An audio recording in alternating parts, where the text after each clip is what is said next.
Мысалы, сіз Ләйла емессіз. Иә. Сіз жансыз, вы душа. Бірақ ол жан осы сізді кейіпкер ретінде алды, Иә, таңдады. Себебі әр жан өзіне керек бір сабақты өткісі келеді. Себебі барлықтарымыз бір Алланың алдында тұрдық қой, Аллаға сөз бердік қой. Сөйтіп, әр жан Аллаға қайтадан дұрыс оралу үшін бір сабақтан өтеді екен негізі. Мен осы затқа өте қатты сенемін. Екіншіден, мен үшін өмір ол ойын. Маған ойнаған. Солай қабылдайсың. Сондықтан да мен өмірде бір қиыншылық болсын, ситуация болсын, мен қатты басыммен кетпеймін, себеп бұл фәни дүние екенін түсінемін, бұл өмір екенін түсінемін, бұл ойын екенін түсінемін. Кез келген ситуацияға айтады, у человека холодный разум.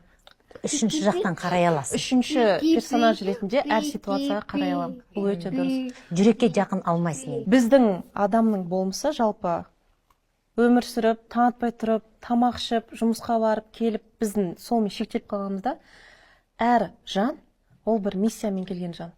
Бұл өмірде миссия жоқ адам жоқ.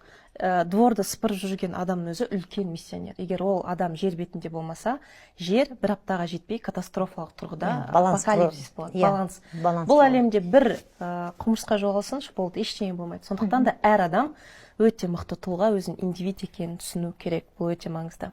Сондықтан мен бұл жалпы өмірді ойын сияқты қабылдаймын. Мен ойнаймын. Маған бұл өмір, мен өзім Симстің бір персонажы болайыншы.